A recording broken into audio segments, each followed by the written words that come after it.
Cek. Bismillahirrahmanirrahim.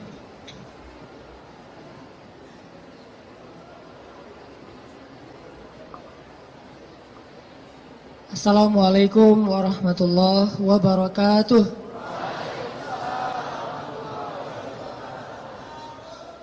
Alhamdulillahirabbil alamin.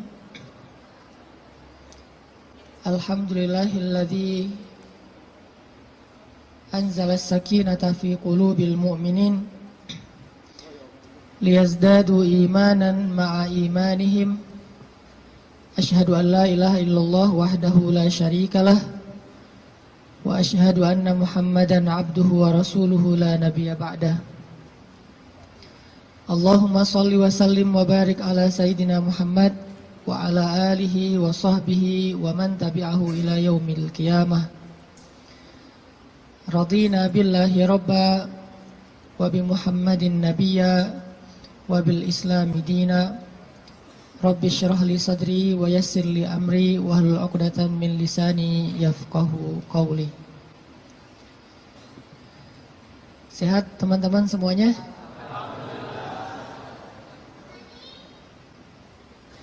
Kapan insyaallah? Akad maksudnya?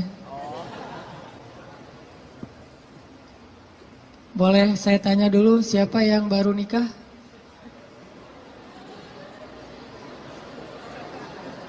Siapa yang baru mau nikah? Baru mau. Wah, banyak di belakang ternyata, di depan gak ada yang mau. Siapa yang udah lama pengen nikah?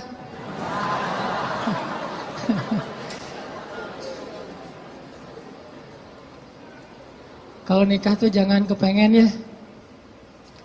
Langsung datang aja, ditolak, datang lagi, ditolak, datang lagi. Kayak Julaibib, pantang menyerah. Kita hari ini bahas apa? Jangan salah fokus. Fokusnya tuh kalau di kamera yang otomatis itu adalah wajah ya. Jadi kan ada tuh kalau kita foto langsung nyari wajah. Kalau orangnya geser, fokusnya geser. Jadi dia nggak pernah gagal. Nggak mungkin dia fokus ke wajah tiba-tiba ngambil sepatu gitu. Sepatunya pink misalnya. Nggak mungkin kan? Artinya hari ini kita bahas tentang fokus dalam mencari cinta. Fokus dalam mencari cinta. Salah fokus dalam mencari cinta itu mungkin maksudnya adalah kalau kita mencari cinta itu mungkin buat mencari kesenangan dunia saja. Coba kita belajar mencari cinta itu untuk ngedapatin akhirat. Menurut saya itu lebih true love, lebih endless love. Kenapa? Karena cinta yang paling endless itu adalah cinta yang dibawa sampai ke akhirat. Jadi cinta di dunia dan di akhirat. Tapi sebelum kita menemukan cinta-cinta apapun dalam hidup kita, coba kita belajar ngedapetin cinta Allah Subhanahu wa ta'ala. Karena Allah lah yang pemilik segala cinta. Kalau Allah udah cinta kepada hambanya, maka Allah Subhanahu wa ta'ala akan menitipkan rasa cinta di dalam hati semua hambanya untuk orang yang dia cintai. Kalau Allah cinta sama kita, Allah akan titipkan rasa cinta kepada semua makhluk agar mencintai kita. Tapi kalau Allah nggak cinta kepada seseorang, Allah cabut rasa cinta dari semua makhluk, sehingga nggak ada yang mencintai kita kecuali karena hawa nafsu. Jadi kalau kita pengen ngedapetin cinta sejati, cintailah dulu dan raih pula cinta pemilik hati, yaitu Allah Subhanahu wa ta'ala. Jadi hari ini kita akan coba bahas tentang jangan salah fokus dalam mencari cinta. Oke, saya akan angkat kisah cinta Nabi Musa alaihissalam. Ada di surat apa teman-teman? Kisah cinta Nabi Musa. Nabi Musa pernah jatuh cinta? Pernah, kepada istrinya. Tahu nggak cerita Nabi Musa ketika pertama ketemu sama pasangannya, sama istrinya? Pernah baca kisah itu? Coba buka surat Al-Qasas, surat 28. Itu kisah cinta Nabi Musa alaihissalam. Surat Al-Qasas, surat Al-Qasas, surat 28 ayat 22. Coba buka aplikasi Al-Qurannya. Surat Al-Qasas, surat 28 ayat 22. Saya akan baca dari ayat 22 sampai ayat 28.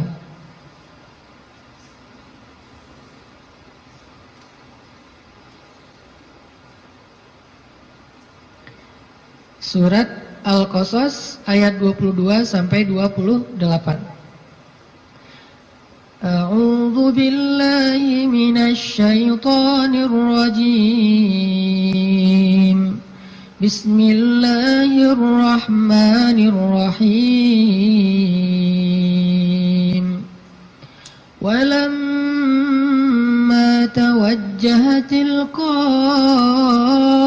Madyana qala 'asa rabbi an yahdiyani عسى ربي أن يهديني سواء السبيل ولما ورد ماء مدين وجد عليه أمة من الناس يسقون ووجد من دونهم امرأتين تذودان قال ما خطبكما قالتا لا نسقي حتى يصدر الرعاء وأبونا شيخ كبير فسقى لهما ثم تولى إلى الظل فقال رب إني لما أنزلت إلي من خير فقير فجاءته إحداهما تمشي على استحياء قالت إن أبي يدعوك ليجزيك أجر ما سقيت لنا فلما جاءه وقص عليه القصص قال لا تخف نجوت من القوم الظالمين قالت إحداهما يا أبت استأجره إن خير من استأجرت القوي الأمين قال إني أريد أن أنكحك إحدى ابنتي هاتين على أن تأجرني 8 حجج فإن أتممت 10 فمن عندك وما أريد أن أشق عليك ستجدني إن شاء الله من الصالحين قال ذلك بيني وبينك أيما الأجلين الأجلين قضيت فلا عدوان علي والله على ما نقول وكيل.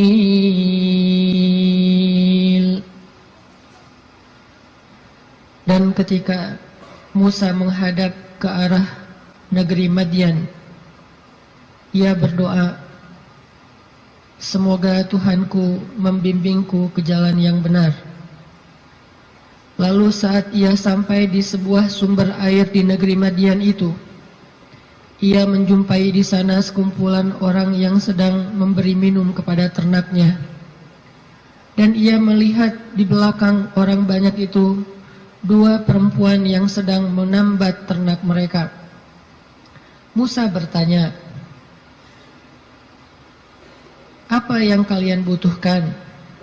Kedua perempuan itu menjawab, kami tidak dapat memberi minuman ternak kami sebelum penggembala-penggembala itu memulangkan ternak mereka, sedangkan ayah kami adalah orang tua yang sudah lanjut usianya. Lalu Musa menolong mereka dengan memberi minuman ternak itu. Kemudian dia kembali ke tempat teduh lalu berdoa, ya Tuhanku, sesungguhnya aku sangat membutuhkan suatu kebaikan yang turun darimu kepadaku. Tidak lama kemudian datanglah kepada Musa salah seorang dari dua perempuan tadi, berjalan dalam keadaan malu-malu. Ia berkata, sesungguhnya ayahku memanggil engkau agar ia memberikan hadiah terhadap kebaikanmu dengan memberi minuman ternak kami tadi. Maka tatkala Musa bertemu dengan ayah perempuan itu dan menceritakan kepadanya cerita tentang dirinya, laki-laki itu berkata, janganlah kamu khawatir, kamu telah selamat dari orang-orang yang zalim itu atau Fir'aun. Lalu salah seorang dari kedua perempuan itu berkata, wahai ayahku, ambillah ia sebagai pekerja kepada kita. Sesungguhnya orang yang paling baik yang engkau ambil sebagai pekerja adalah orang yang kuat lagi dapat dipercaya. Berkatalah laki-laki itu, sesungguhnya aku ingin menikahkan kamu dengan salah seorang dari putriku, dengan dasar bahwa kamu bekerja kepadaku selama 8 tahun. Dan jika kamu cukupkan 10 tahun, maka itu adalah satu kebaikan darimu. Maka aku tidak hendak memberati kamu, dan kamu insya Allah akan mendapatiku termasuk orang-orang yang baik. Musa berkata, baiklah, itulah perjanjian antara aku dengan engkau. Yang mana saja dari kedua waktu yang ditentukan itu aku sempurnakan, maka tidak ada tuntutan tambahan atas diriku lagi, dan Allah adalah saksi atas apa yang kita ucapkan. Shadaqallahul azim. Teman-teman yang dirahmati Allah Subhanahu wa taala, itulah kisah, salah satu penggalan kisah dari kisah Nabi Musa yang sangat panjang di dalam Al-Quran. Nanti kita bisa melihat bagaimana Nabi Musa tetap fokus kepada cita-citanya, tetap fokus kepada keinginannya, tetap fokus kepada himmah, azam, apa yang selama ini dicari oleh Nabi Musa alaihissalam. Walaupun adegan hidupnya berubah-ubah. Karena manusia itu menjalani hidup dengan adegan yang kadang-kadang kita tidak menduga. Saya merasa bahwa hidup saya itu penuh dengan kejutan dari Allah. Saya orang Aceh asli, anak dari orang tua yang mungkin bukan orang kaya, tapi tiba-tiba Allah mentakdirkan saya kuliah di Mesir, lalu pulang dari Mesir saya tinggal di Bandung. Sampai hari ini banyak adegan dalam hidup kita itu, banyak hal yang kita nggak pernah menduga. Adegan hidup bisa berubah, tetapi azam harus tetap ada di dalam diri kita, di dalam hati kita. Sehingga adegan-adegan yang kita alami, apakah itu adegan sekolah, belajar, adegan menikah, adegan bekerja, adegan berteman, semua adegan dalam hidup kita itu harusnya menjadi sebuah potensi, kekuatan, dan penyemangat buat kita mendapatkan apa yang sudah terazam dalam hati kita. Gak boleh cita-cita kita itu berubah gara-gara adegan berubah. Gak boleh harapan kita itu berubah gara-gara situasi berubah. Harusnya harapan kita itu kepada Allah Subhanahu wa Ta'ala tidak berubah sama sekali, walaupun hidup kita terus dinamis, berubah-ubah sesuai dengan kondisi, tetapi harapannya tetap sama. Kayak ibarat tadi orang pengen nikah, udah aja fokus nikah. Kalau dia bekerja, niatnya bekerja supaya bisa mempersiapkan mahar yang layak buat calon kekasih. Apa mahar yang layak? Minimal mah 1 miliar, 1 villa, ya, mobil Alphard. Setuju yang di belakang?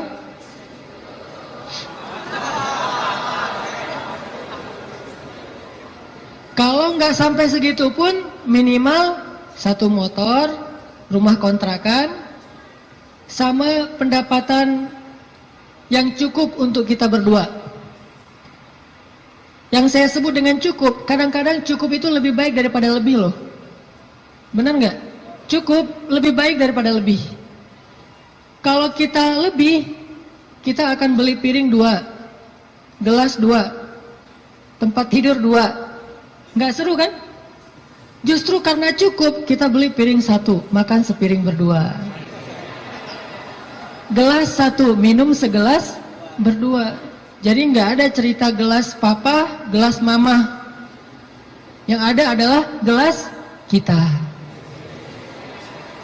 Kan suka ada tuh di rumah-rumah gelas papa, gelas mama kan ya. Beli di supermarket ditulis jelas itu. Ini punya siapa, udah di tag masing-masing. Kalau mama salah ngambil gelas papa dipakai sama mama, nanti diminta tukar. Mah, itu gelasnya papa. Oh ya, maaf pak, salah, balik. Akhirnya mamanya minum kopi, papanya minum teh misalnya. Kebalik kan? Harusnya gelas itu 1 berdua. Tolong yang mau nikah ya, di rumah siapkan hanya 1 gelas. Sisanya dikotakin aja, kalau ada tamu baru dikeluarin. Yang kita pakai sehari-hari hanya 1 gelas. Itu cinta yang nyunnah. Karena Nabi minum hanya dari gelas yang bekas diminum oleh Aisyah. Kecuali kalau aku agak-agak susah ya. Kalau misalnya gelas, Nabi itu Aisyah minum, setelah selesai Aisyah minum, Nabi akan lihat mana bekas bibirnya Aisyah. Maka Nabi persis akan minum dari bekas bibirnya Aisyah. Masih mikir mau nikah? Kerja untuk mempersiapkan mahar yang layak, nafkah yang cukup. Sekolah untuk belajar bagaimana menjadi suami atau istri yang soleh-solihah. Jadi apapun adegannya, dia jadikan sebagai potensi, semangat, dan kebaikan untuk dia raih apa yang dia harapkan. Itulah Musa alaihissalam. Dia punya sebuah azam. Dia punya sebuah cita-cita, ingin membebaskan Bani Israel dari perbudakannya Fir'aun. Ingin melakukan revolusi di negeri Mesir. Ingin mengajarkan kepada Bani Israel La ilaha illallah. Ingin mengajarkan kepada Bani Israel agama Yahudi. Sehingga adegan dia menikah pun, dia mencari seorang perempuan yang bisa mendukung dakwahnya. Jadi dia bukan mencari seorang perempuan yang hanya dia senangi saja. Bukan mencari seorang calon istri yang hanya ngeklik doang tuh di hatinya. Tapi dia mencari calon istri, selain ngeklik di hatinya, calon istri ini juga bisa melengkapi dia, menyempurnakan dia, dan menolong dia dalam segala urusan dakwah di jalan Allah Subhanahu wa Ta'ala. Ini namanya fokus. Jadi salah satu yang ditanya itu adalah, mungkin di antara CV yang perlu diketahui, siap nggak kalau ternyata suaminya ini aktivis dakwah? Siap nggak kalau suaminya ini misalnya harus aktif berdakwah, kadang-kadang berkorban dengan harta keluarga untuk kepentingan dakwah? Seperti Rasulullah SAW berdakwah didukung oleh Khadijah. Sungguh kalau tidak ada Khadijah, kayaknya dakwah Nabi itu juga bakalan banyak sekali masalah.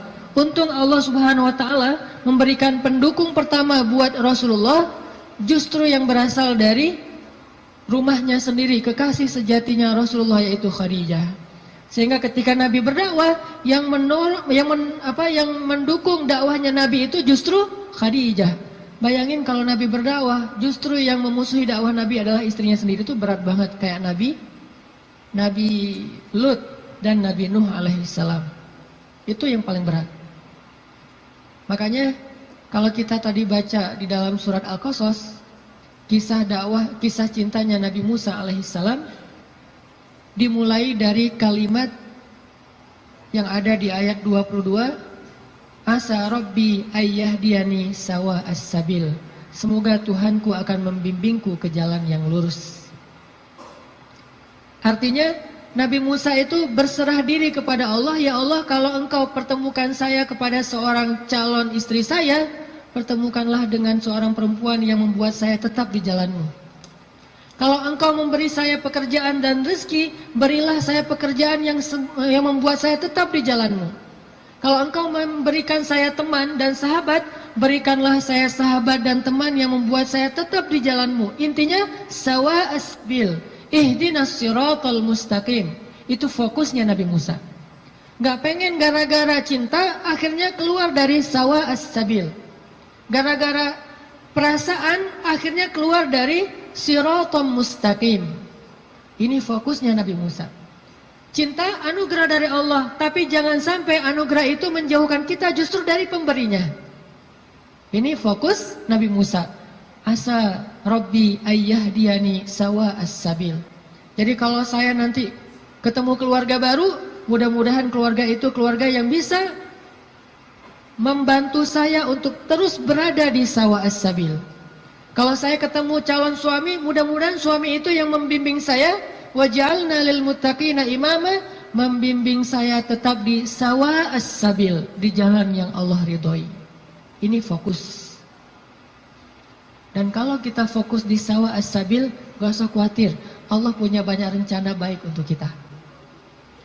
Wa yamkurun wa yamkurullah, wallahu khairul makirin.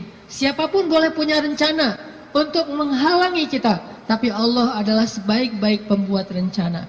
Udah ikutin aja sawa as-sabil. Fokus di jalan yang lurus.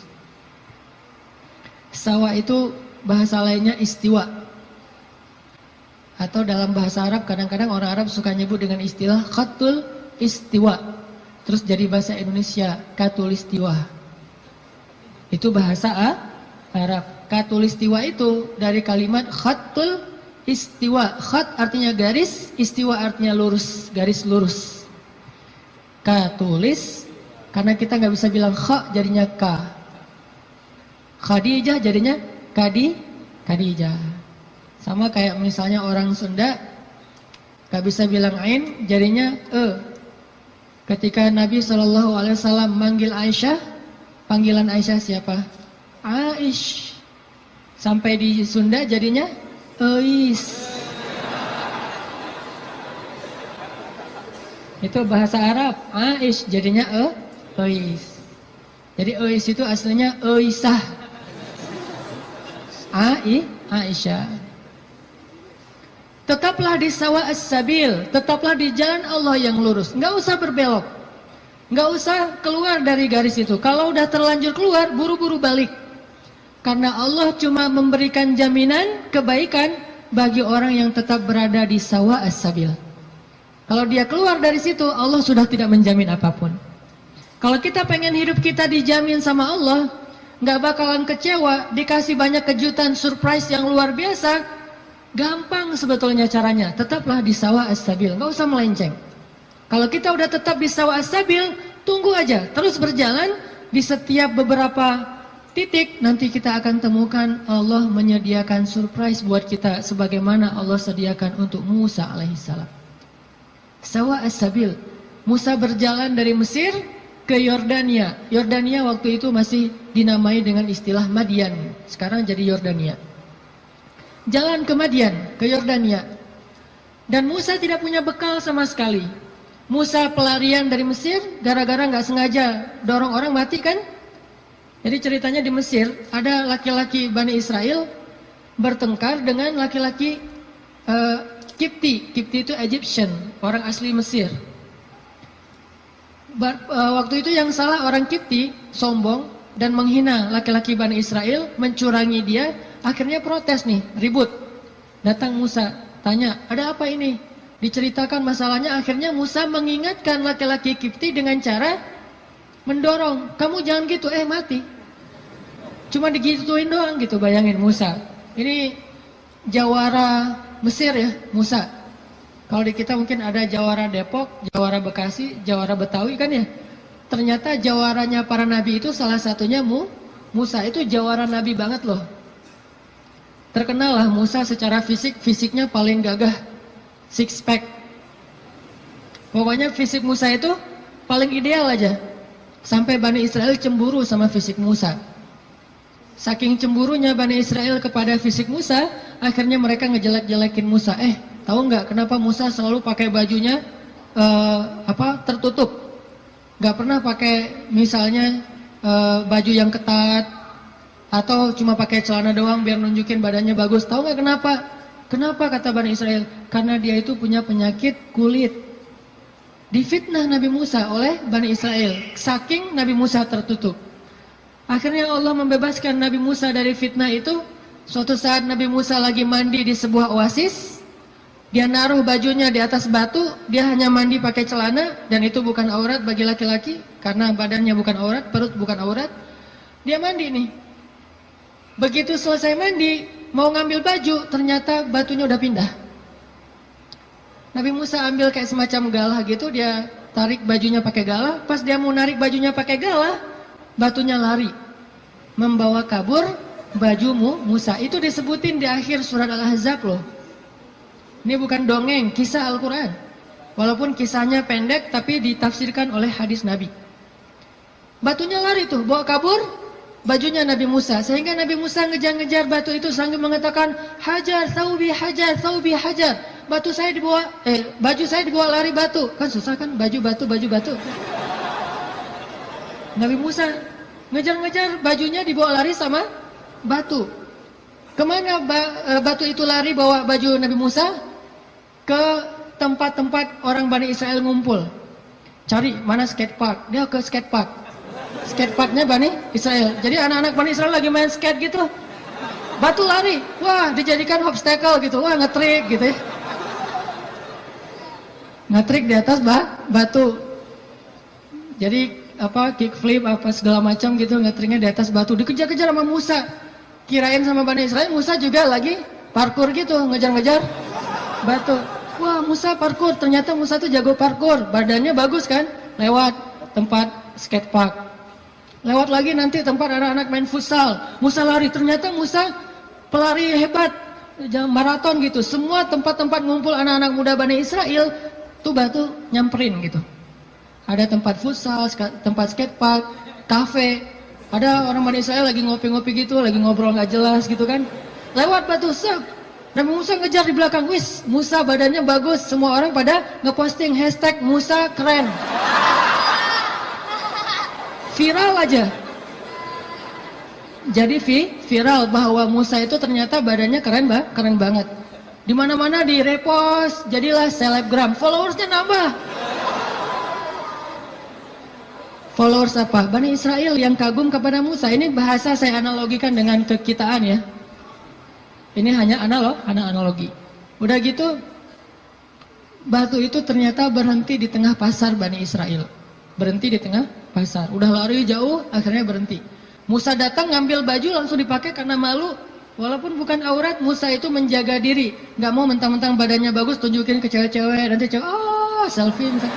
Musa itu seorang nabi, terjaga. Dia nggak mau kayak gitu. Kita belum juga six pack, baru two pack lah ya. Udah pamer, posting, langsung posting. Udah gitu edit dikit biar jadi three pack.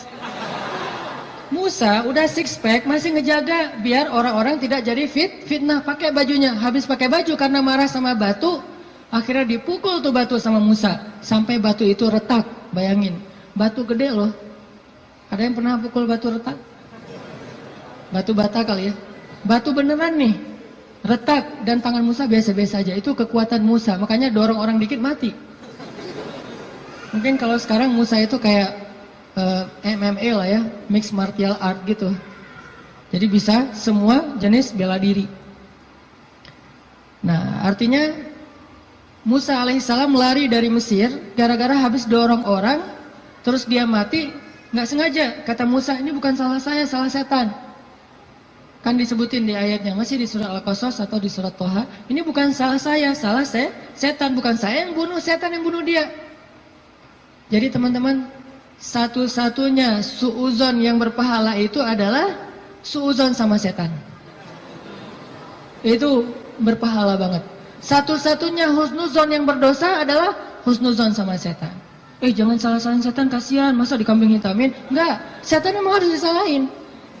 Jadi kalau ada apa-apa nih gara-gara setan nih, misalnya, aduh, auzubillahi minasyaitonirrajim gitu kan?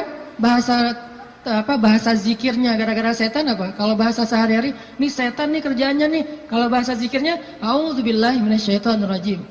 Enggak masalah. Jangan sembarangan nuduh setan buat jahat atau makar. Buktikan dulu gitu kan ya? Enggak, setan memang boleh disuuzonin, satu-satunya makhluk yang boleh. Lari dari Mesir. Gak punya makanan, gak punya bekal, gak punya duit. Pokoknya jalan dari Mesir ke Madian, jalan kaki itu gak punya bekal apa-apa, bayangin. Sehingga Musa berhari-hari hanya minum air, gak makan apapun. Air karena gratis, begitu hujan dia minum. Ada genangan air kayak oasis gitu dia minum. Kalau makanan dia gak mau, kenapa? Karena setiap dia menemukan kebun kurma, dia tidak menemukan pemiliknya, sehingga dia tidak berani makan satu butir kurma pun yang bukan miliknya. Musa alaihissalam sawa as-sabil, tetap di jalan Allah, jangan melenceng, jangan bikin Allah kecewa. Jangan sampai kita ngelakuin sesuatu yang Allah itu nggak ridho. Makan, minum, ikhtiar, ta'aruf dan segala macam. Pokoknya sawa as-sabil. Kalau kita sawa as-sabil, nggak usah khawatir, Allah yang jamin. Musa lapar, nggak metik kurma sembarangan, tetap aja biarin lapar. Sampai di Madian, dalam keadaan lapar banget, hanya minum air putih selama beberapa hari, belum makan. Sampai di Madian, tiba-tiba Musa ngelihat di sebuah oasis yang rindang, ada sekelompok orang penggembala lagi ngasih minum ternak-ternak mereka, onta. Dan yang disebut dengan gembala di zaman para nabi, itu satu gembala bisa punya ratusan ekor onta loh.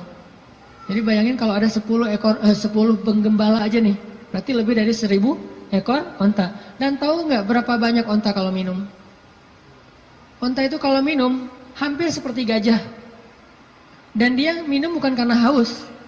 Dia minum itu karena menabung air. Dia nampung air di punuknya. Sehingga kalau dia melakukan perjalanan panjang, dia nggak perlu minum dalam waktu seminggu pun nggak masalah, karena dia akan mengambil air dari punuknya yang disimpan. Jadi ada penyimpanan air di belakangnya, kayak tangki air gitu, kayak toren. Musa punya onta itu punya toren yang disebut dengan punuk onta. Jadi kalau dia minum bukan hanya karena haus, aduh haus banget minum, dah selesai pergi, enggak, haus banget minum, udah gitu, kok masih minum, nampung dulu di toren, ditaruh di toren. Bayangin satu ekor onta punya satu toren, ada 1000. Berapa lama nunggu ngantrinya tuh? Dah, waktu itu Musa ngelihat di antrian paling belakang ada 2 cewek. Ceweknya solehah, malu-malu di belakang, megang onta. Onta mereka nggak terlalu banyak, mungkin sekitar 10 atau 15 gitu pegang. Tapi paling belakang nungguin sambil berdiri culang-cilang gitu. Gimana nih gitu-gitu kan, bingung kan, cewek berdua di antara banyak cowok. Ini ciri-ciri calon istri ideal tuh gitu. Jadi kalau lihat cewek lagi culang-cilang, nah ini calon saya nih. Kemana neng? Lagi nunggu angkot. Angkot kemana? Angkot ke Bandung. Ke Bandung mah nggak ada angkot dari Depok gitu. Naik kereta atau naik travel. Oh iya, saya nggak pernah ke Bandung. Ya udah saya temenin, jangan gitu ya. Artinya ada ciri-ciri solehah, yaitu orangnya bingung karena malu, bukan bingung karena nggak paham ya, tapi bingung karena malu nih gimana nih, serba sering salah tingkahnya gara-gara malu. Kalau ada cowok-cowok, aduh gimana masuknya ya, cowok pada duduk semua di depan masjid, mau masuk ke masjid ada aja di teras banyak cowok, dia bingung. Itu calon istri ideal banget tuh.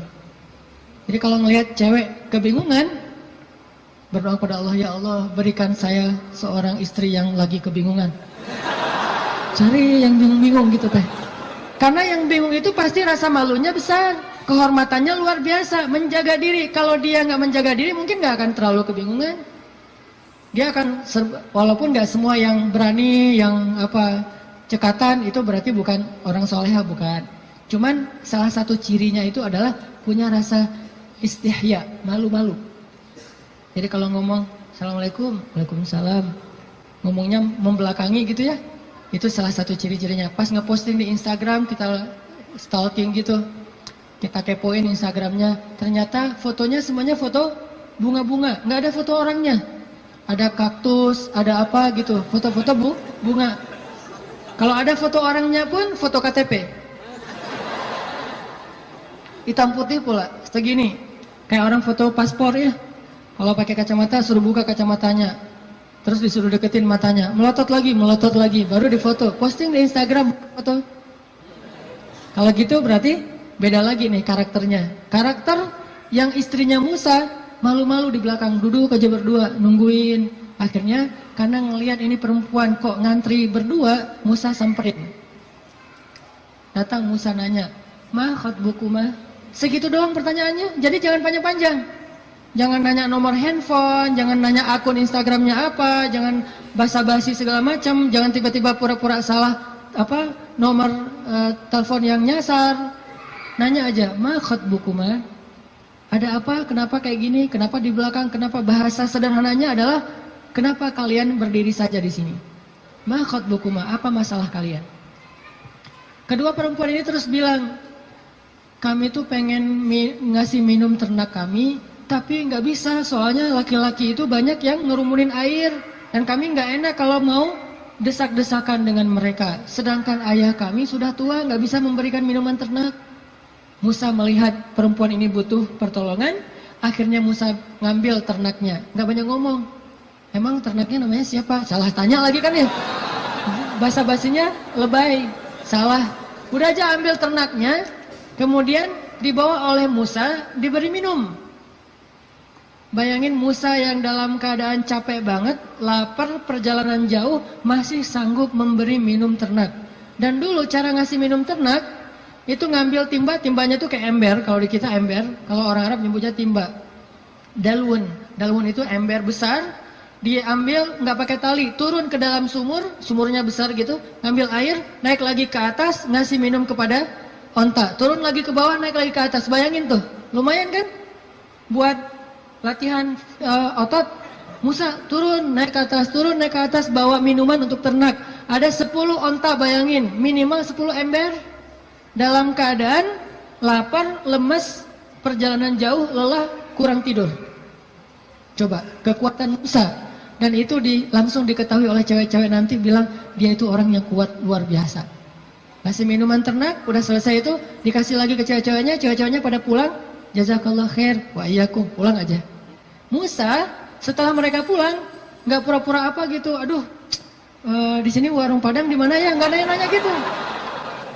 Nggak minta kepada perempuan itu balasan apapun. Di sini warung Padang di mana, di sini KFC di mana atau apa gitu. Dia cuma menyerahkan onta perempuan itu, kemudian dia kembali ke tempat yang teduh. Sampai di tempat yang teduh, dia berdoa lagi kepada Allah. Apa kata Musa? Kata Musa, Rabbi inni lima anzalta ilayya min khairin fakir. Ya Allah, saya fakir. Fakir itu butuh banget. Ya Allah, saya butuh banget rezeki darimu. Saya lapar. Ngomong ke Allah Subhanahu wa ta'ala. Saya lapar ya Allah, saya butuh kebaikan darimu karena saya sangat kekurangan sekarang, fakir sekali. Dalam keadaan lagi lelah kayak gitu, Musa kalau ada masalah apa-apa, Robbi, coba bayangin, ayat 22, Robbi, ayat 24, Robbi, ayat-ayat sebelumnya dan sesudahnya juga, Robbi, ada masalah dikit, Robbi, minta kepada Allah. Ketemu seseorang yang mungkin kayaknya ngeklik banget dan soleha nih, atau soleh, jangan ngomong ke dia dulu, ngomong ke pemilik hatinya dulu, Robbi, yang itu tuh. Nanti Allah tiba-tiba ngeklik hatinya, udah jalan, balik lagi ke belakang. Ada apa Kang? Enggak manggil. Kayak tadi ada yang manggil perasaan. Ternyata yang manggil bukan suara, tapi hati, perasaannya yang manggil. Oh, ya, kita kan nggak mau malu-maluin cewek. Jadi yang ngomong kayak gitu tuh kita, oh iya saya tadi manggil, mau nanya. Ini kalau mau misalnya masjid yang terdekat di mana ya? Tanya masjid kita sih, biar shotnya gitu ya. Masjid terdekat di mana? Oh, masjid ya, saya pengen sholat jamaah. Saya nggak bisa sih kalau nggak sholat jamaah, orangnya gimana gitu. Mulai kan ya, sholat jamaah.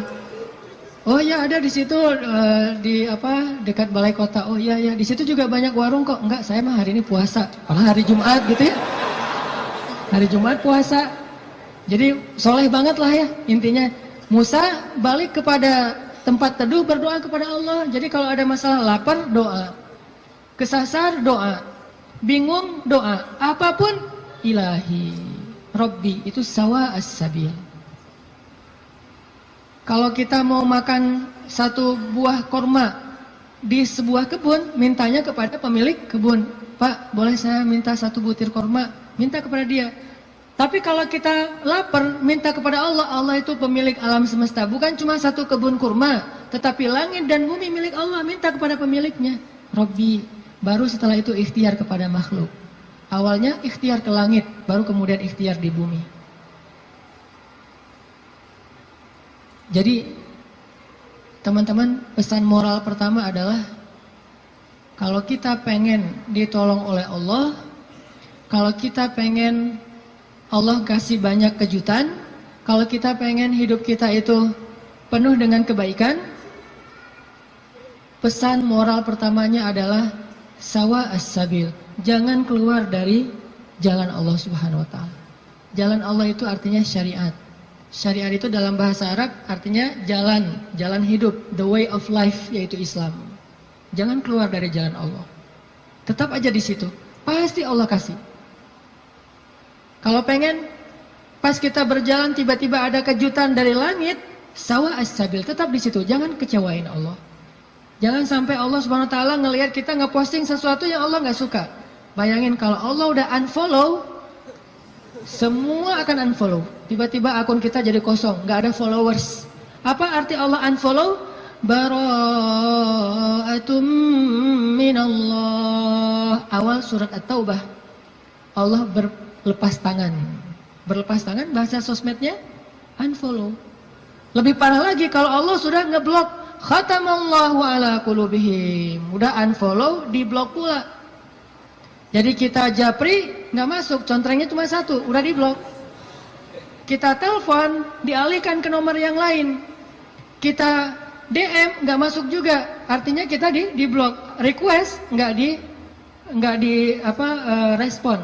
Artinya jangan sampai Allah ngelihat postingan kita yang keluar dari apa yang Allah izinkan, sehingga akhirnya Allah nanti unfollow kita, ngeblok kita, menjauh dari kita, berpaling dari kita. Siapa lagi yang bisa menolong kita setelah Allah? Ini pesan moral pertama tuh, tetap sawa as-sabil. Apapun masalah kita, dalam pekerjaan, gimana pun sulit, jangan sampai kita melanggar. Jangan sampai kita pakai jalan pintas. Jodoh juga gitu, gimana pun sulit, jangan pakai jalan pintas. Rezeki, jodoh, sekolah, belajar, keluarga, teman, apapun, sakit, sawa as-sabil. Nanti Allah akan nyediain buat kita hal-hal yang kejutan. Pesan moral kedua, selama kita sawa as-sabil, terus minta sama Allah. Karena berdoa itu walaupun belum dikabulkan, tetap dia ibadah. Doa itu ibadah, teman-teman. Jadi kalau ada orang yang bilang, jangan banyak-banyak doa, malu sama Allah, mending kita beramal aja. Berarti dia nggak paham. Kalau doa itu dalam Islam, sama seperti orang sholat sunnah 2 rakaat. Makin dia banyak berdoa, makin Allah sayang sama dia. Beda dengan manusia, kalau kita banyak minta, dia jadi kewalahan, jadi malas, sebel gitu. Minta aja nih orang. Kalau dengan manusia kita banyak minta, dia menjauh. Kalau Allah kita banyak minta, Allah mendekat. Allah senang kepada hamba yang meminta. Masalah sepele, garam kata Nabi. Mintalah kepada Allah walaupun cuma garam. Jadi lagi masak, duh gak ada garam. Ya Allah, garam. Minta sama Allah. Udah gitu baru beli di warung. Minta dulu. Kenapa minta kok beli di warung? Karena bisa jadi kalau kita hanya membeli garam di warung, lalu kita masak, kita tidak dapat pahala doa. Sedangkan kalau kita berdoa dulu baru beli garam, kita dapat garam plus pahala doa. Dan Allah kasih keberkahan di dalam garam itu. Siapa tahu pas lagi datang ke warung beli garam, yang nungguin warung si Neng. Bukan emaknya ya. Mau beli garam, oh kenapa masak kurang garam ya? Tadi minta sama Allah, ya udah gratis aja deh gitu. Bisa. Atau bisa juga, udah besok-besok gak usah masak sendiri, biar saya masakin. Kode keras ya. Tapi gak mungkin juga kayak gitu. Artinya teman-teman, minta sama Allah. Ada masalah dikit, ya Allah. Coba, ini benar-benar jadi kayak habit kita ya. Ya Allah itu jadi habit. Ya Allah, ya Allah. Dikit-dikit, ya Allah. Dikit-dikit, ya Allah. Dan Allah tuh senang banget digituin. Gak repot sama sekali. Walaupun Allah itu sibuk, tapi Allah nggak repot. Kulla yawmin huwa fi sya'n, fabi'ayyi ala'i rabbikuma tukadziban. Setiap hari Allah itu sibuk. Arti sibuk, sibuk memberikan apa yang diminta oleh hamba-hambanya. Sibuk mengurus hambanya. Emang Allah senang kok ngurus kita. Jadi kalau kita minta ke Allah itu Allah kayak, ada apa hambaku senang gitu. Bayangin. Walaupun gak tepat, tapi Allah lebih senang. Walaupun analogi ini gak tepat, tapi kurang lebih bisa kita bayangin. Allah itu lebih senang kepada hambanya yang meminta kepadanya daripada seorang pelayan di sebuah restoran, di sebuah kafe, yang ketika kita minta sesuatu dia tersenyum, dia ada apa Pak, langsung nyatet, langsung dikirim ordernya. Allah lebih senang dari itu. Dan salah satu di antara Nabi yang paling suka berdoa kepada Allah itu siapa teman-teman? Nabi Ibrahim. Allah menyebutkan Ibrahim itu, Inna Ibrahim la'awwahun halim. Awwahun. Awwah itu bukan awah ya. Awah itu beda ya. Kalau awah justru enggak. Kalau awah mau. Awwahun artinya da'a, suka berdoa. Ibrahim itu ada masalah dikit, ya Rabbi, doa. Makanya Allah banyak ngasih kejutan buat Ibrahim. Dengan istri pertamanya Sarah, dengan istri keduanya Hajar, dengan anak pertamanya Ismail, dengan anak keduanya Ishak, dengan cucunya Yakub, dengan cicitnya Yusuf. Banyak Allah kasih kejutan buat Ibrahim. Kenapa? Karena Ibrahim sawa as-sabil dan da'a, selalu berada di jalan Allah dan selalu minta sama Allah. Allah itu cemburu kalau kita minta kepada makhluk duluan sebelum Allah. Cemburu kalau kita nyebut nama makhluk duluan sebelum Allah. Cemburu kalau kita berterima kasih kepada makhluk duluan sebelum bersyukur kepada Allah. Allah itu cemburu. Dan Allah layak untuk cemburu. Sehingga kalau kita minta ke Allah duluan, Allah senang banget. Ya Allah, saya lagi kayak gini, sebutin. Baru ikhtiar. Jadi sehari-hari itu jadikan habit kita itu da'a, dikit-dikit Rabbi, Ilahi, Ya Allah, Ya Tuhanku, gitu. Sehingga Musa pas lagi perjalanan dari Mesir ke Madian, Rabbi, asa ayyahdiyani sawa as-sabil, beri saya jalan yang lurus. Pas sampai di Madian, Rabbi, ini bima anzaltani min khairin faqir. Ya Allah, saya butuh sekali rezeki, saya udah lapar, udah berhari-hari gak makan. Tiba-tiba datanglah kejutan yang ditunggu-tunggu Musa. Salah satu dari dua cewek tadi yang ngasih minuman ternak, datang lagi nih. Datangnya gimana? Disebut di ayat 25. Faja'athu ihdahuma tamshi 'ala istihya. Datanglah salah satu dari dua perempuan itu berjalan dalam keadaan malu-malu. Tadi tuh. Sampai dalam Islam ada kode. Kalau cewek ditanya pendapatnya setuju apa enggak dilamar oleh seorang perempuan, maka jawaban iyanya seorang perempuan itu adalah diam. Sedangkan laki-laki kalau diam berarti enggak. Kalau perempuan kalau diam berarti ya. Kalau dia, oh berarti itu ya, husnuzon aja. Jadi kalau nanya, Neng gimana mau sama saya? Dia belum sempat mikir, oh berarti mau ya. Kan diam tadi teh. Jadi diam seorang perempuan kata Nabi adalah ridho. Diamnya adalah ridho. Karena kalau dia tidak ridho, dia mungkin akan merespon dengan bahasa-bahasa yang baik. Atau bahasanya bukan diam, pasrah. Saya ikut aja gimana emak sama abah gitu. Ini berarti ridho. Bukan berarti dia, kamu kok gitu sih sama aku, kamu nggak sayang, nggak cinta dan segala macam gitu. Dia mah nggak akan ngomong kayak gitu. Dia diam atau dia bilang ya udah ikut aja, berarti dia ridho. Itu sifat perempuan yang sebenarnya. Pada dirinya itu ada malu. Dan malu, by the way teman-teman, pada diri perempuan adalah mahkota. Makin besar rasa malunya, makin tinggi nilainya. Makin besar rasa malunya, makin besar mahkota yang dia pakai. Jadilah dia seorang putri. Makin besar, jadilah dia seorang ratu. Mahkotanya perempuan yang solihah adalah istihya, punya sifat malu-malu, nggak pakai in. Malu-malu aja, malu-malu, kemana-mana malu, malu-malu. Itu mahkotanya perempuan. Walaupun bukan berarti ketika yang ada perempuan nggak malu dia berani gitu, nggak punya mahkota, bukan. Ini hanya salah satunya. Dan tetap itu kebaikan. Kalau dia nggak terlalu besar dominan dengan sifat malu, mungkin dia dominan dengan sifat yang lain. Tapi yang jelas sifat malu ini kebaikan. Kata Nabi, kalau tidak punya malu, maka seseorang akan lakukan apa yang dia suka. Berarti malu itu sebagian dari kehormatan. Malu itu sebagian dari harga diri. Sehingga kalau orang udah nggak punya sifat malu, maka dia kehilangan harga diri dan kehormatan, dia akan lakukan apapun yang dia suka. Jadi malu anugerah dari Allah untuk perempuan. Aisyah pemalu. Saking pemalunya Aisyah, kalau lagi malu wajahnya kemerah-merahan, pink. Pink dalam bahasa Arab humairo. Pink itu humairo. Aisyah itu kalau lagi malu pink wajahnya. Sehingga kalau Nabi melihat wajah Aisyah pink, humairo, Nabi senang melihat Aisyah, oh Aisyah lagi malu, Aisyah lagi senang, Aisyah lagi tersipu-sipu, sehingga wajahnya menjadi pink. Aisyah itu seorang perempuan yang sangat pemalu, sama dengan Maryam, sama dengan Khadijah, sama dengan Fatimah, perempuan yang sangat pemalu. Coba teman-teman renungkan kisah gimana pemalunya Aisyah. Pernah ketika Rasulullah SAW sudah wafat, kan Rasulullah itu dimakamkan di dalam rumah Aisyah.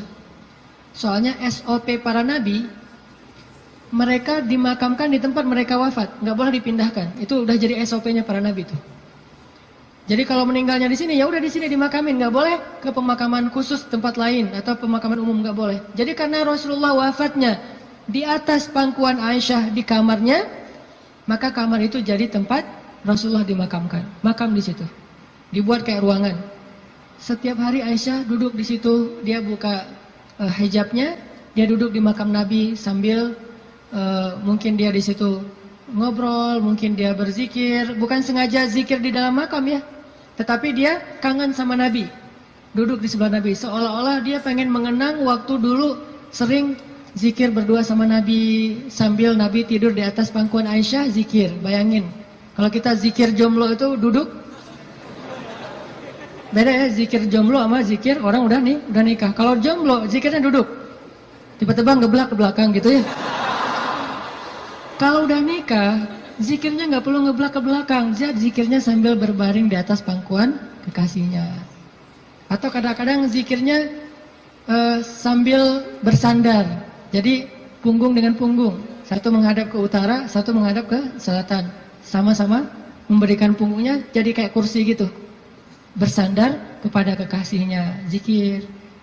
Nanti pas sudah beberapa menit lihat, wah kamu 1000, saya baru 200, ngapain aja kamu kok 200, ngahuleng gitu ya, mikirin kamu, jadi zikirnya 200. Berarti yang zikirnya 1000, kamu mikirin apa? Saya ingat Allah. Lah kamu kenapa 200? Saya ingat kamu. Romantis dalam zikir. Artinya Aisyah tuh teringat masa-masa zikir dengan Rasul, sholat sunnah bareng dengan Rasul. Kan saya sering cerita tuh, Rasulullah kalau malam tahajud, beliau sholat tahajud sendiri dulu, nggak ngebangunin Aisyah. Kenapa? Karena tahajud Nabi itu di atas standar manusia biasa. Kalau ngebangunin Aisyah kasihan, nggak akan kuat Aisyah. Ini sayangnya Nabi kepada Aisyah, sampai dalam bab ibadah aja diringankan, selama tidak melanggar syariat.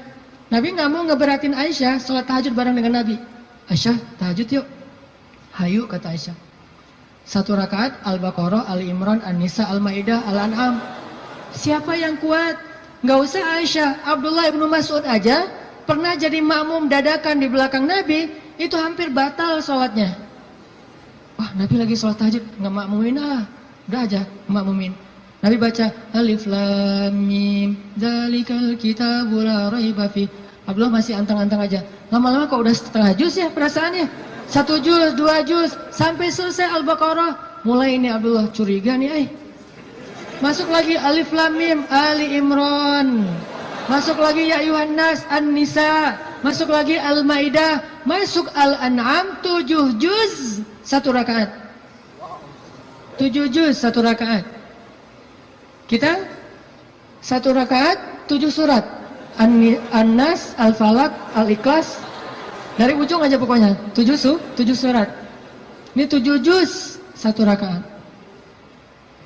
Atau kadang-kadang kita 7 rakaat 1 surat, yaitu Al-Ikhlas terus. Asal sholat pasti Al-Ikhlas. Walaupun kalau dia membaca Al-Ikhlas itu karena cinta kepada surat itu, dia akan masuk surga dengan surah Al-Ikhlas. Masalahnya kita benar nggak sih cinta ke Al-Ikhlas? Kan kita suka pakai hadis sahabat itu ya. Ada sahabat kalau ngeimamin pasti bacanya Al-Ikhlas tuh kan. Sahabat aja bacanya Al-Ikhlas mulu. Sampai dilaporin ke Nabi, ya Rasulullah dia tuh kalau ngimamin kurang variatif. Kurang variatif gimana? Ayatnya monoton, Al-Ikhlas aja nggak ganti-ganti. Dipanggil sama Nabi, kenapa kamu bacanya kok Al-Ikhlas aja nggak yang lain? Ya Rasulullah, saya cinta dengan surat itu. Nah di surat itu disebutin sifat-sifat Allah. Nabi tersenyum mengatakan, kamu masuk surga karena apa yang kamu cintai. Pertanyaannya, kita gitu atau ada modus lain? Al-Ikhlas itu nggak perlu mikir dan cepat kan? Jadi bukan karena cinta banget dengan Al-Ikhlas. Ini harus jujur nih. Nabi sholat tahajud. Udah selesai tahajud, baru ngebangunin Aisyah pas witir. Jadi Aisyah itu diajak sholatnya pas witir. Aisyah, witir yuk. Kan Aisyah manja-manja gitu kan ya. Susah bangunnya, akhirnya dipercikin air di wajahnya sama Nabi. Kan saya sering bilang, percikan air ke wajah calon kita. Kalau belum ada latihan pakai guling dulu, guling di latihan. Biar pas mercikinnya itu enak gitu. Kalau ini ada lebih rezeki sedikit, beli nano spray. Kan enak tuh malam-malam nano sprayan. Jadi masuk ke pori-pori langsung segar gitu. Nah, artinya Rasulullah memercikan air ke wajah Aisyah. Ayo Aisyah tahajud. Akhirnya witir bareng. Setelah selesai witir, kan Nabi itu kalau sholat tahajud itu ini ada tutorial tahajud ala Rasulullah ya. Kan tahajud bebas sebetulnya, tapi Rasulullah juga punya style sendiri tahajudnya. Sahabat-sahabat masing-masing punya style. Ada tahajud di atas atap. Siapa itu? Bilal. Bilal kalau tahajud pasti di atas atap rumah. Umar kalau tahajud pasti depan rumah. Bukan di dalam rumah, di depan. Dia keluar dari rumahnya, tahajud di depan rumah. Bacanya kenceng-kenceng. Bismillahirrahmanirrahim. Satu Madinah bangun gara-gara suara Umar. Kalau Abu Bakar tahajudnya di musolanya sendiri, khusyuk sendiri, nggak mau ketahuan orang. Ini gayanya beda-beda. Gue dengan gaya gue gitu ya. Umar di depan rumah, Bilal di atas atap, Abu Bakar sendiri di dalam mihrab. Rasulullah juga punya style. Style tahajud Nabi gimana? Beliau tidur, tahajud, witir, tidur, subuh. Jadi sebelum subuh beliau tidur dulu. Cuman tidur yang keduanya Nabi bersandar biasanya. Kalau nggak bersandar di tiang, di dinding, bersandar kepada Aisyah. Itu tahajud ala Rasulullah. Nggak mungkin kita ngikutin sunnah ini kalau belum banyak sunnah yang kita nggak bisa ngikutin kalau belum nikah, teman-teman.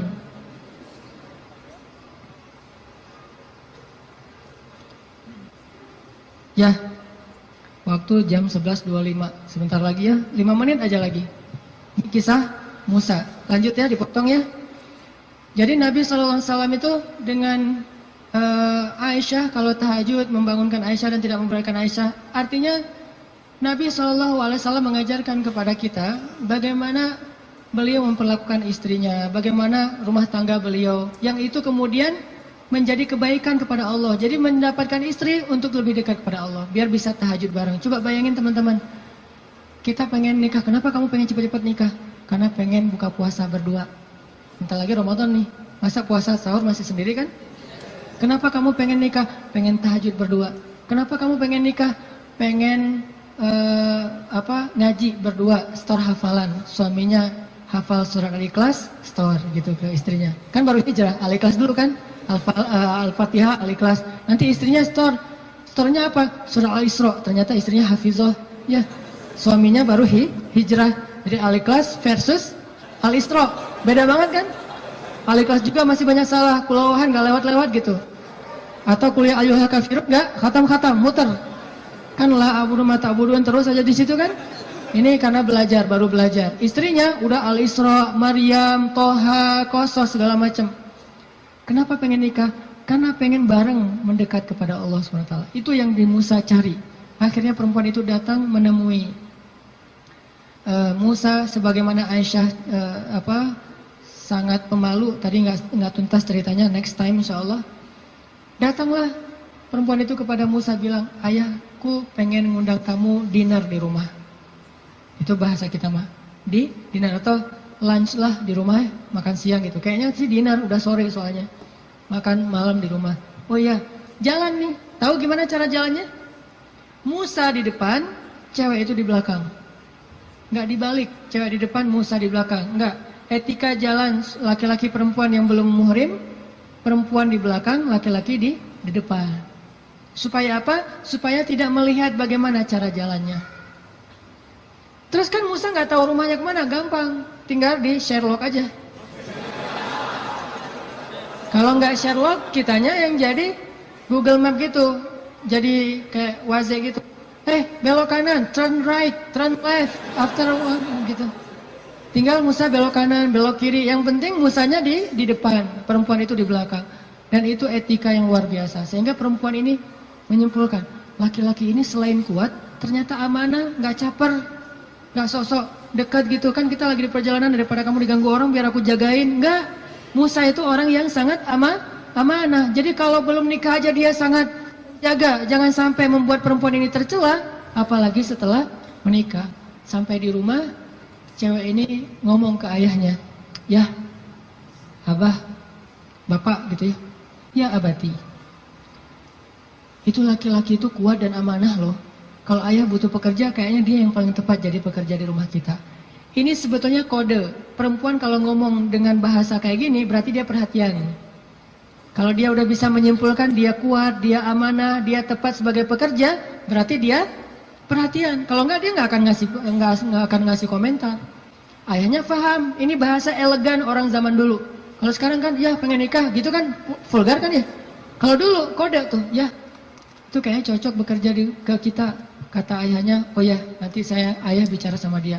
Ayahnya bukan menawarkan Musa bekerja, tapi menawarkan Musa nih nikah. Saya akan nikahkan kamu dengan salah satu dari putri saya. Terserah kamu yang mana yang kamu sukai.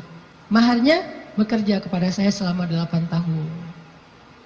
Akhirnya Musa pun menikah dengan salah satu dari 2 perempuan itu. Dan perempuan inilah yang mendampingi Musa untuk berdakwah di Mesir melawan Fir'aun. Dan inilah kisah yang luar biasa. Nabi Musa mencari cinta itu untuk lebih dekat kepada pemilik cinta. Nabi Musa mencari cinta makhluk agar bisa mendapatkan cinta Allah Subhanahu wa taala.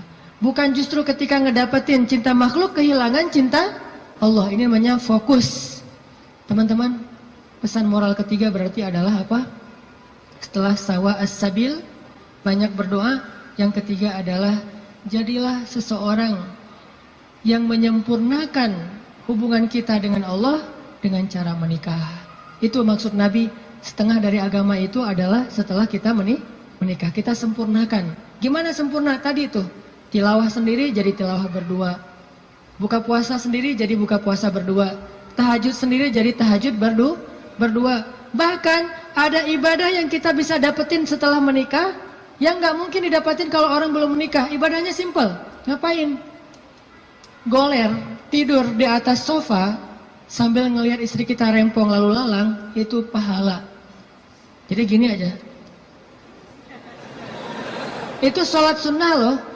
Kalau yang belum nikah hanya bisa mendapatkan pahala itu dengan cara berwudu, sholat sunnah 2 rakaat. Yang udah nikah nggak perlu berwudu, nggak perlu sholat sunnah pun tetap dapat pahala sholat sunnah. Dengan cara apa? Pandangan suami kepada istrinya yang penuh kasih sayang, bagi dia adalah pahala ibadah. Jadi cuma ngelihat doang ibadah, tersenyum ibadah, kecup di keningnya. Bayangin, Nabi itu habis berwudu mengecup Aisyah. Bisakah kita melakukan itu kalau belum menikah? Ngecup apa?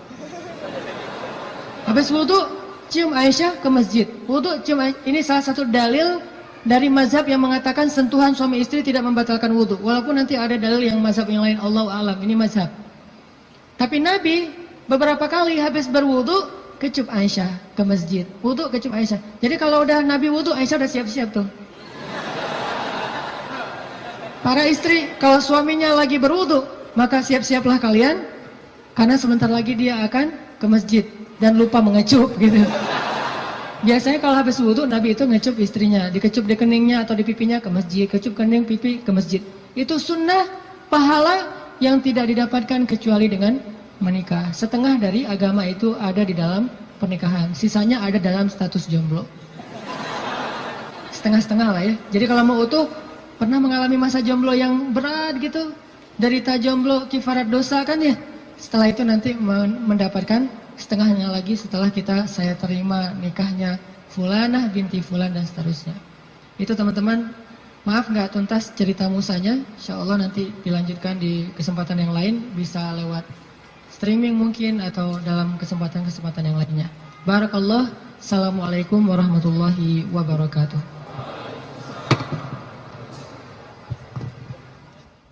Ya teman-teman, kita tutup dengan doa bersama-sama.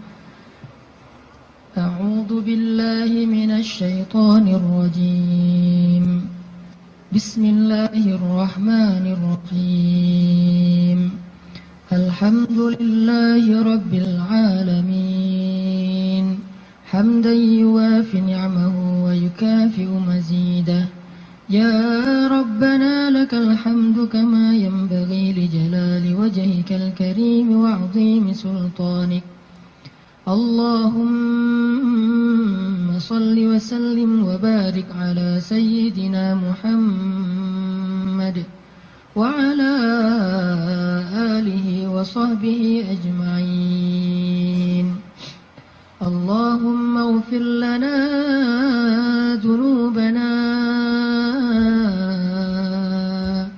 اللهم اغفر لنا ذنوبنا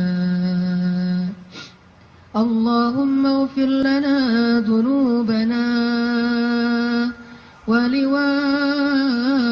ولوالدينا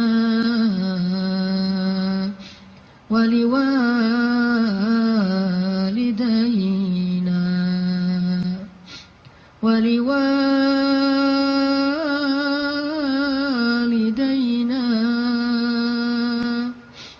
ولوالدينا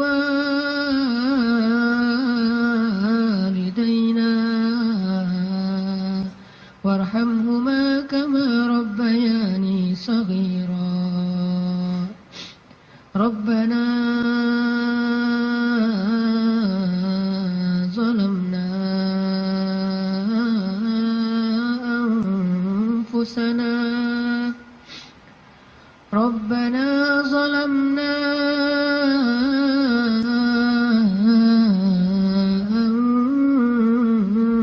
أنفسنا ربنا ظلمنا أنفسنا وإن لم تغفر لنا وترحمنا لنكونن من الخاسرين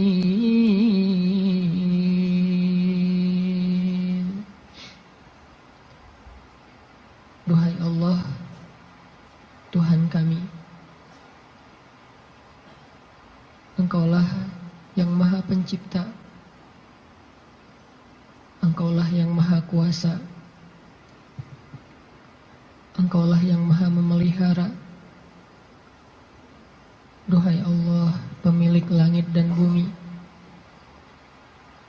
semua yang ada, semua ini hanyalah milik-Mu ya Allah. Engkau yang Maha Kaya, sedangkan kami fakir di hadapan-Mu ya Allah. Engkaulah yang Maha Kuasa, sedangkan kami tidak berdaya di hadapan-Mu ya Allah. Engkau yang Maha Tinggi, Engkau yang Maha Mulia, sedangkan kami rendah dan hina di hadapan-Mu ya Allah. Engkau Maha Baik, sedang kami banyak dosa ya Allah. Engkau yang Maha mencukupkan segala kebutuhan, sedangkan kami kurang tanpa-Mu dan butuh Engkau ya Allah.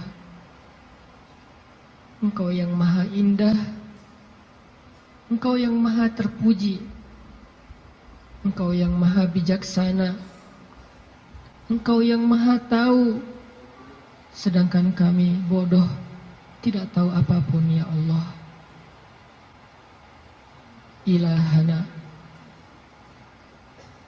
ajarkan kami iman, beri kami hidayah ya Allah. Jika Engkau memberikan kepada kami dunia dan seisinya, tetapi Engkau tidak memberikan iman, sungguh kami menjadi orang yang rugi. Tetapi jika Engkau beri kami iman, walaupun tidak Engkau berikan dunia dan apapun juga selainnya, pasti kami menjadi orang yang bahagia. Beri kami iman sebelum dunia ya Allah. Beri kami iman sebelum harta ya Allah. Beri kami iman sebelum cinta makhluk ya Allah. Beri kami iman sebelum keluarga ya Allah. Beri kami iman sebelum ilmu ya Allah. Beri kami iman sebelum segala sesuatu dalam urusan dunia ya Allah. Karena tanpa iman, dunia hanyalah menjadi jalan kehancuran bagi kami. Tapi dengan iman, dunia menjadi anugerah dan kebaikan untuk kami. Ilahana, beri kami iman, beri kami hidayah, tetapkanlah iman di dalam hati kami sampai akhir hayat kami ya Allah. Ajarkan kami iman di dalam setiap majelis-majelis ilmu ya Allah. Ajarkan kami iman dalam setiap ruku dan sujud ibadah kami. Ajarkan kami iman dalam setiap ketentuan takdir-Mu ya Allah. Engkaulah yang Maha Bijaksana. Ilmu-Mu meliputi yang gaib dan yang syahadah. Engkau yang sebaik-baik mengajarkan sesuatu kepada hamba-Mu. Ajarkan kami iman ya Allah, yang tidak bisa diajarkan oleh siapapun setelah Engkau ya Allah. Ilahana, jadikanlah majelis kami ini majelis yang menambah iman di dalam hati kami, bukan hanya menambah wawasan di dalam pikiran kami. Yang setelah kami bubar dari majelis ini, kami kembali kepada tempat kami masing-masing. Kami membawa pulang hadiah iman. Iman bertambah setiap hari ya Allah. Ilahana, ampuni dosa kami ya Allah. Dosa-dosa di masa lalu kami ya Allah. Ampuni dosa kedua orang tua kami ya Allah. Ampuni dosa kami ya Allah. Kalau dulu kami sering meninggalkan sholat kepada-Mu ya Allah. Ampuni dosa kami ya Allah. Kalau dulu kami banyak berbuat maksiat, dosa besar kepada-Mu ya Allah. Ampuni dosa kami ya Allah. Kalau kami dulu durhaka kepada orang tua kami ya Allah. Ampuni dosa kami.